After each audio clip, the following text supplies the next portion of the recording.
Thank you, Madam Speaker. I move second reading of Bill 89, an act to amend the Highway Traffic Act to ensure the Dutch Reach method is included in driver education programs. Ms. Stiles has moved second reading of Bill 89, an act to amend the Highway Traffic Act to ensure the Dutch Reach method is included in driver education programs. Pursuant to Standing Order 98, the member has 12 minutes for her presentation. Thank you, Madam Speaker.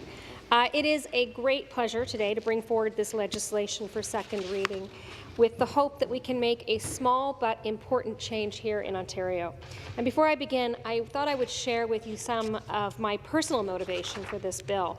So I've been an on-again, off-again cyclist over the years, and certainly since the many years that I've lived in the City of Toronto, about 20 years now.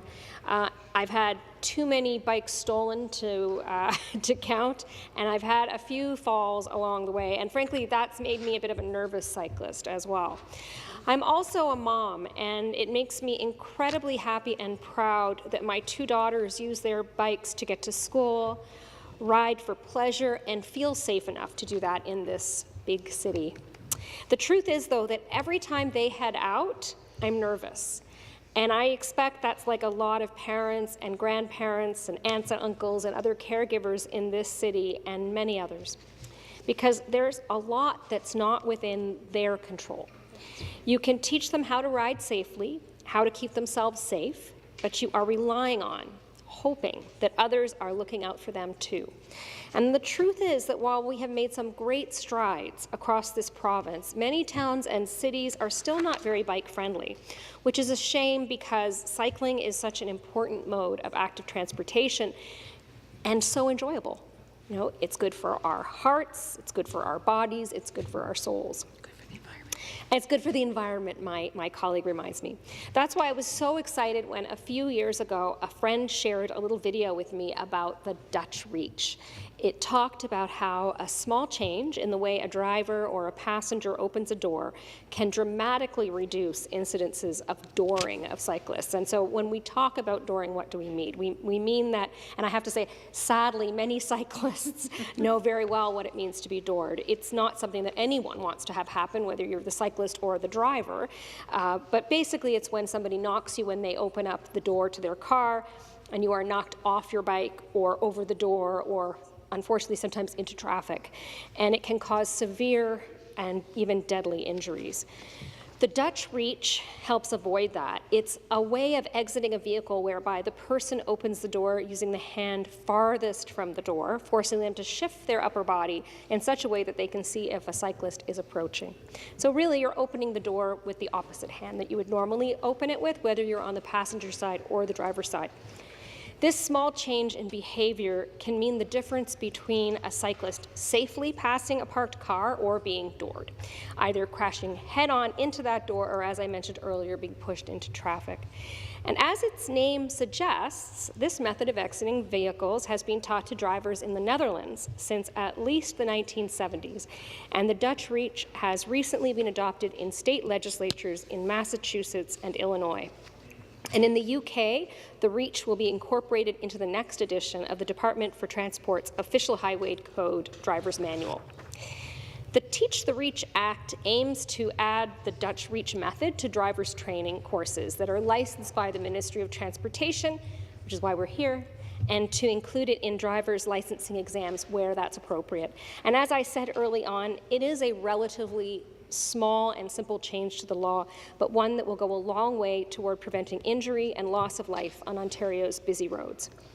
The Teach the Reach Act will see the Dutch Reach method enshrined in drivers' education, making sure that the next generation of drivers is equipped with the knowledge to prevent this dooring of cyclists when they exit their vehicles.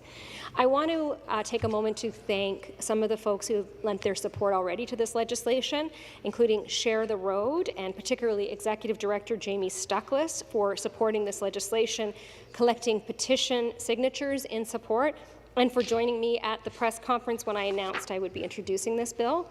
She's been incredibly helpful, and as many here will know, is a tireless advocate for safer cycling. I was also honoured to be joined by Teresa De Felice of the Canadian Automobile Association at the launch of this legislation. CAA is a huge proponent of teaching the reach, and like us, they know that driver's education alone won't be enough to shift driver behaviour, but must be combined with a robust public outreach campaign, and that's something else that I would hope the government will be interested in. But in the meantime, I am just so thankful for the public education plan that is underway by the CAA and by Share the Road. Yeah.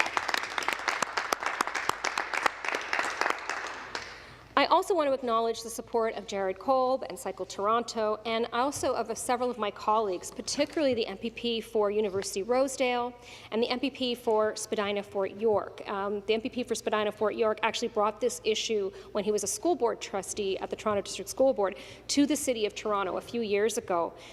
You see that on average over the last number of years here in the City of Toronto, we've seen between 150 and 200 cyclists doored, and that is probably a conservative estimate. We don't collect that data normally, and that's unfortunate, but we do know that that conservative estimate seems in keeping, certainly with the experience of the many, many people that contact you if you post, as I did, a post on Facebook and ask, anybody being doored? MPP Glover, as a trustee, succeeded in getting the City of Toronto Public Works Committee to agree to develop a comprehensive report on dooring and on the potential to adopt a Dutch Reach campaign, and had a lot of input into my decision to bring this bill forward. Madam Speaker, I want to make it clear that teaching the Dutch Reach method is just one way that our provincial legislature can make roads safer for the thousands of Ontarians who cycle each and every day. We need real funding for active transportation infrastructure and to work in concert with municipal governments to get it built. Supporting Bill 62, the Protecting Vulnerable Road Users Act, which was sponsored by my colleague, as I mentioned earlier, the MPP for University Rosedale, is another way we can help ensure that lives are protected on Ontario roads. Under Bill 62, penalties would apply to all driving offences under the Highway Traffic Act that result in the death or serious injury of a vulnerable road user. It includes community service, license suspension, driver re-education, and also requires a culpable motorist to attend court for sentencing and to hear victim impact statements. And let's be clear, when we talk about vulnerable road users, we're not just talking about cyclists, though obviously we are talking about cyclists. We are also talking about people who use mobility devices like walkers or wheelchairs. Now, my riding of Davenport is home to a lot of cyclists, like a lot of urban communities. Bikes are the primary mode of transportation for a lot of my constituents. But we know that cycling is growing in places large and small here in Ontario. For fitness and recreation, more people say they would cycle more often if they felt safer. It makes sense. By teaching the Dutch Reach, we can get more people going where they're going on bikes and more safely.